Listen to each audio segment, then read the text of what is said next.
ാണ് ഈ അപകടം സംഭവിച്ചത്? വനഭൂമിയോട് ചേർന്നുള്ള സ്ഥലമാണ്.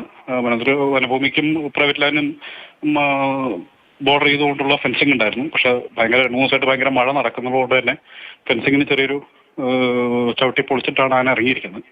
അപ്പോൾ അത് ഈവനിങ് നമ്മൾ ആ ഭാഗത്തുള്ള പെട്രോളിംഗ് ഓൾറെഡി നിശ്ചയിച്ചിരുന്നതാണ്. പക്ഷേ 8 മണിയോട് കൂടിയിട്ടാണ് ഈ സംഭവം 7 കൂടിയിട്ട് ഇങ്ങനെ സംഭവം അറിയുകയും സ്റ്റാഫോട് എത്തുമ്പോഴേക്കും പരിക്കേറ്റ ഒരു ആശുപത്രി കൊണ്ടുപോയി ചെയ്തിട്ടുണ്ട്. അപ്പോൾ ആനയെ ട്രാക്ക് ചെയ്തിട്ടുണ്ട്. ഇപ്പോൾ തിരിച്ച് ഡ്രൈവ് ചെയ്ത് ഫോറസ്റ്റിലേക്ക് കയറ്റിക്കൊണ്ടിരിക്കുന്ന നടപടി ഇപ്പോൾ തുടർന്നുകൊണ്ടിരിക്കുന്നുണ്ട്. ആന ഇപ്പോൾ ഇപ്പോഴും ജനവാസ മേഖലയിലാണോ ഉള്ളത്? ആന ജനവാസത്തോട് ചേർന്നുള്ള ഫോറസ്റ്റ് ബൗണ്ടറി തന്നെയാണ്. പക്ഷേ നമ്മുടെ ആളുകളെയൊക്കെ മാറ്റി നിർത്തിക്കൊണ്ട് RRT സംഘം ആനയെ ഡ്രൈവ് ചെയ്തിട്ട് അകത്തേക്ക് കയറ്റിക്കൊണ്ടിരിക്കുന്നുണ്ട്. നമുക്ക് ആ ദൗത്യം എത്ര നാളും തുടർന്നും പറയാൻ പറ്റില്ല.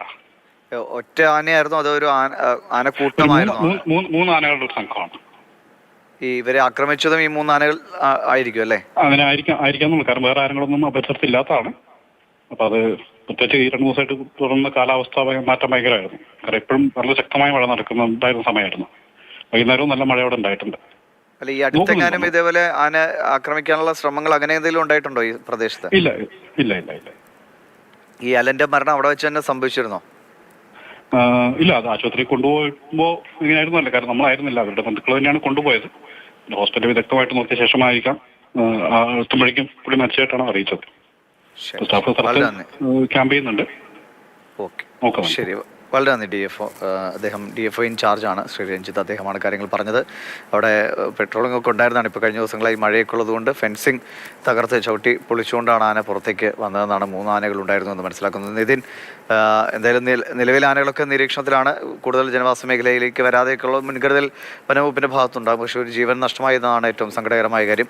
ഈ അമ്മയുടെ ആരോഗ്യസ്ഥിതിയെക്കുറിച്ച് ആശുപത്രി അധികൃതർ എന്തെങ്കിലും പിന്നീട് എത്തിയ ശേഷം എന്തെങ്കിലും ബന്ധുക്കളോടോ അല്ലെങ്കിൽ ആരുടെയെങ്കിലും വിവരങ്ങൾ പങ്കുവയ്ക്കുകയുണ്ടായോ? ഈ അലൻ്റെ മറ്റ് നടപടിക്രമങ്ങൾ എന്തെങ്കിലും തുടങ്ങിയിട്ടുണ്ടോ? ദിവിഷ്, ഈ അമ്മേനെ ഇവിടെ എത്തിച്ചപ്പോൾ അമ്മ സംസാരിക്കുന്നുണ്ടായിരുന്നു. പക്ഷേ തോളലിനും മറ്റും പരിക്കുണ്ടായിരുന്നു. അതുകൊണ്ട് തന്നെ അമ്മേനെ CT സ്കാൻ ഉൾപ്പെടെയുള്ള വിദഗ്ധ പരിശോധനയ്ക്ക് ശേഷം മാത്രമേ അമ്മയുടെ കാര്യത്തിലൊരു ഇത് പറയാൻ സാധിക്കുകയുള്ളൂ. പക്ഷേ കൊണ്ടുവരുന്ന വഴിക്ക് ഇത്തരത്തിൽ സംസാരിക്കുന്നുണ്ടായിരുന്നു എന്നൊക്കെയാണ് നമുക്ക് അറിയാൻ സാധിച്ചത്. അലൻ്റെ മൃതദേഹം ഇപ്പോൾ മോർച്ചറിയിൽ സൂക്ഷിച്ചിരിക്കുകയാണ്. ഇതിന് ശേഷം അധികൃതർ എത്തിയിട്ട് മാത്രമേ എന്താണ് ഇനി മുന്നോട്ട് ചെയ്യാൻ സാധിക്കൂ എന്നുള്ളത് അറിയാൻ സാധിക്കുകയുള്ളൂ. ഇപ്പോൾ ഈ DFO പറഞ്ഞതുപോലെ തന്നെ അവിടെ സ്ഥിരമായിട്ട് കാട്ടാന ശല്യമുള്ള ഒരു പ്രദേശമാണ്. ഈ സ്ഥിരമായിട്ട് പെട്രോളിങ്ങും കാര്യങ്ങളൊക്കെ ഉണ്ട്. പക്ഷേ ഇപ്പോൾ നമുക്ക് ദാരുണ ഒരു മരണം സംഭവിച്ചിരിക്കുകയാണ്. അതിന് നമുക്കൊന്നും പറയാൻ സാധിക്കില്ല. എത്ര ഫെൻസിങ് ഉണ്ട്, കാര്യങ്ങളുണ്ട് എന്ന് പറഞ്ഞാൽ തന്നെ ഒരു മരണം ഈ ജനവാസ മേഖലയിൽ ഒരു മരണം സംഭവിച്ചിരിക്കുകയാണ്. അതുപോലെ തന്നെ ഇപ്പോഴും ആ കാട്ടാന കൂട്ടം അവിടെ തമ്പടിച്ചിട്ടുണ്ട് എന്ന് തന്നെയാണ് നമുക്കും അറിയാൻ സാധിക്കുന്നത്. ശരി നിതിൻ, എന്തായാലും സങ്കടകരമായ കാര്യമാണ്. 12 പേരാണ് ഈ വർഷം മാത്രം പല സംഭവങ്ങളായി കാട്ടാന ആക്രമണത്തിലൊക്കെ ജീവൻ നഷ്ടമായിരിക്കുന്നത്.